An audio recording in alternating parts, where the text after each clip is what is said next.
Hey everyone, it's Jessie back sharing more of my debt journey, and I'm back from Firefly, back from my other camping adventure. It was back to back with those two things that I did, so I did not get to make a video last week, but they were amazing times, great memories. I did spend a lot more than I had anticipated, considering those are my big vacations for the summer. It actually wasn't that much, but it definitely was more than I was thinking.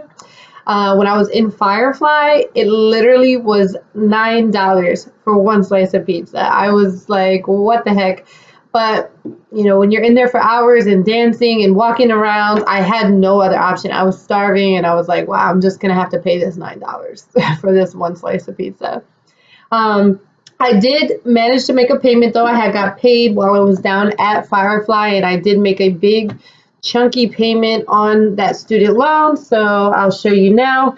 I'm down to 14,000 and some change. I put $1,000 payment on that, and I'm still a little bit behind. By this point, I was hoping to be down to 12,000, but it's not too much off, so I'm just keeping positive, hoping for a really big payday in the near future where I could put a ton on that loan. But still, 14,000 left out of $110,000 starting number is still so amazing, and I'm just getting more and more excited with each penny that goes towards the loan.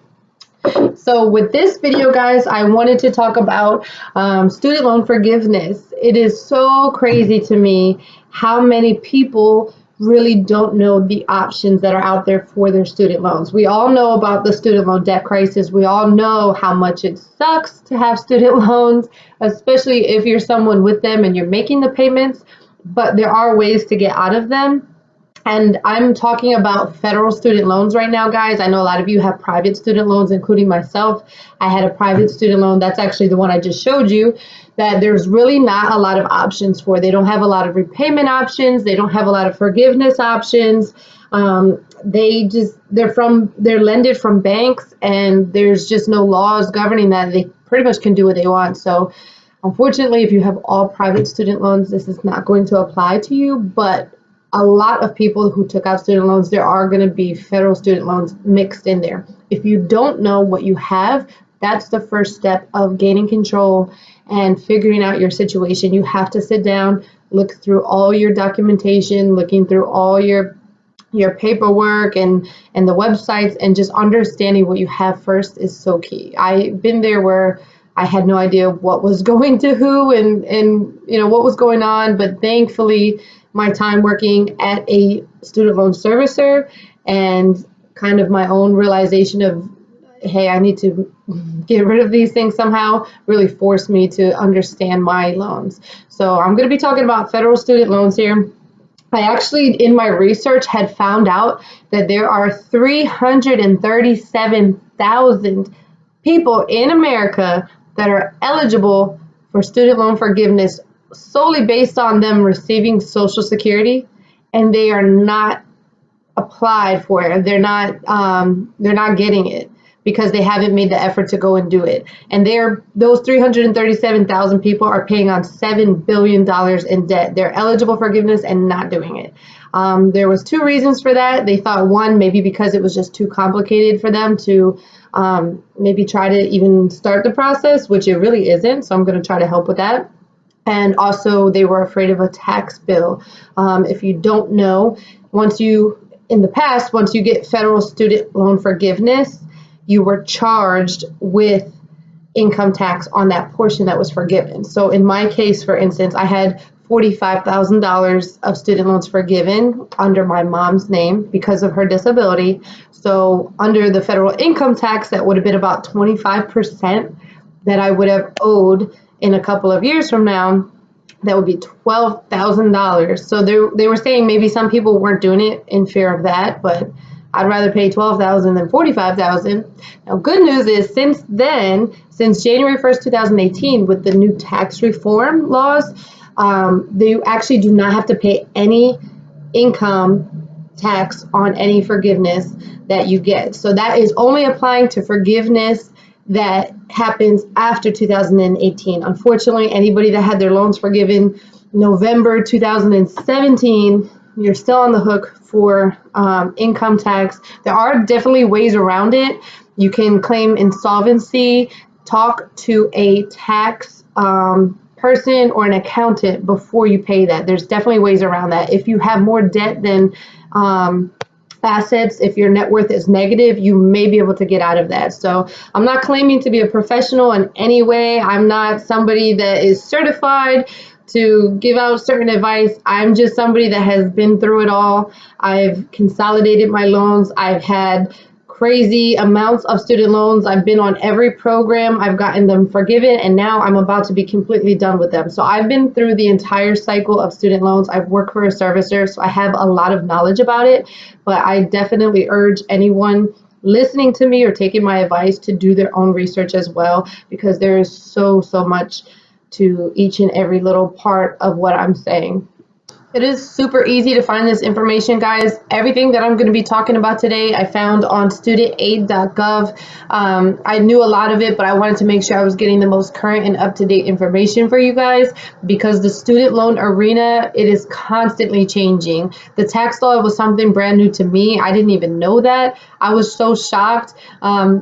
There's constantly laws being passed and things going on that maybe are not even publicized. So you have to always kind of research and know what's going on, but it's really not hard. As soon as you Google student loans, federal student loans, there's so many websites, and the Department of Education has a ton of information available for anybody that wants to look into it and learn more. You really can learn more. So anything that I say now that applies to you, I definitely urge you to look into it more on your own specific basis, because I'm just going to kind of briefly go over all the options, because you may be eligible for student loan forgiveness, which is the best thing ever when you just don't have to pay.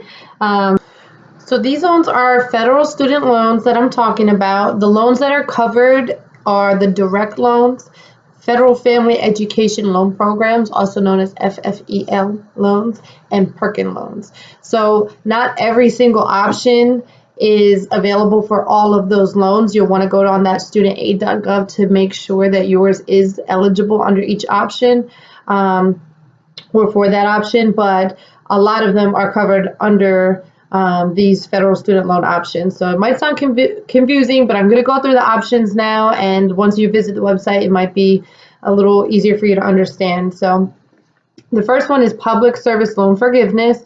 This is a major one because it covers so many people. It's not just government people. I think that's what a lot of people think, but this is for federal, state, and local and tribal government workers. It doesn't matter what your job is, if you're a secretary, if you're a lawyer, if you're like my mom, she was someone that got cases together for federal judges. It doesn't matter what your job is. If you work for the local, state, or federal or tribal government, then you can apply for this.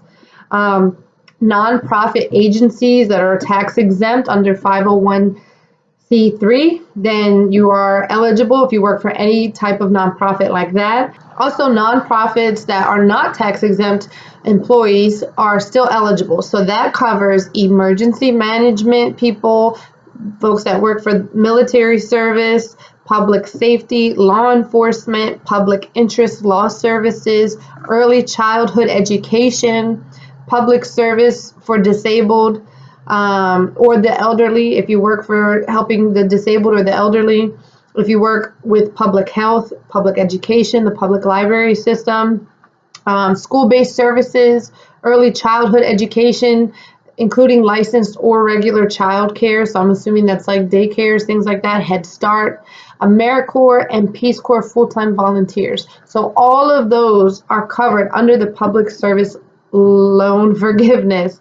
Under this loan forgiveness program, guys, you have to make 120 qualifying on-time payments, and after that you get any portion that is left over forgiven. So that comes out to be 10 years of payments. Now, this does not have to be consecutive years. You can work for a government agency for a while and then maybe have a time off and then you work for another one. But after 120 qualifying payments, you get your loan forgiven. Now, you actually have to certify your employment. You can't just work for them and then apply for the forgiveness. You have to certify and prove that you're working for that company. So you have to start now and get those documentations of you working there and send that in. And then at the end of the 10 years, you apply for the forgiveness.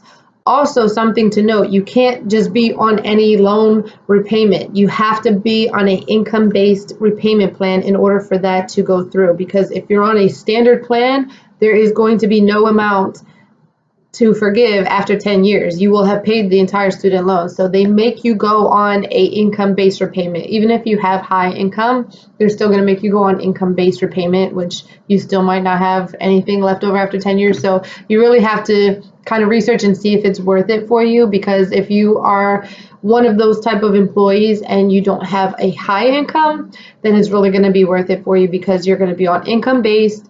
You'll pay a smaller monthly payment, and then after the end of the 10 years, you get your loan forgiven. So look into that. The applications, everything is on studentaid.gov. Also, there is Teacher Loan Forgiveness Program. This is for full-time teachers. If you work 5 consecutive academic years in a low-income school or an education service program, you can get up to $17,500 forgiven. So there's kind of some stipulations on that. It's not all at once, the 17.5. You get a piece after each year. You have to certify, things like that. So go into studentaid.gov, look more into that. But if you are a teacher working for 5 consecutive years in a low-income school, you are able to get a forgiveness option.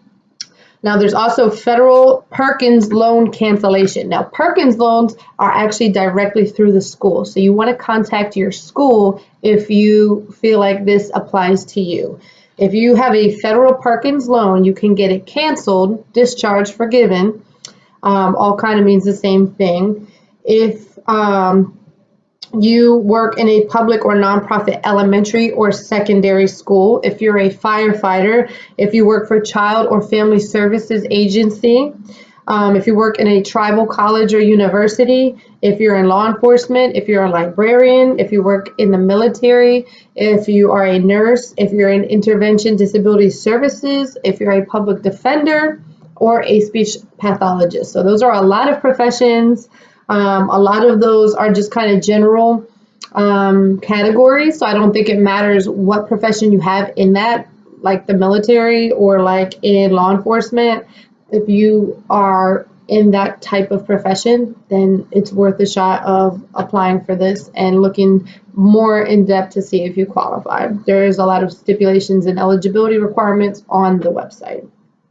And you can actually get up to 100% of that Perkins loans forgiven. Now, the next one is total and permanent disability.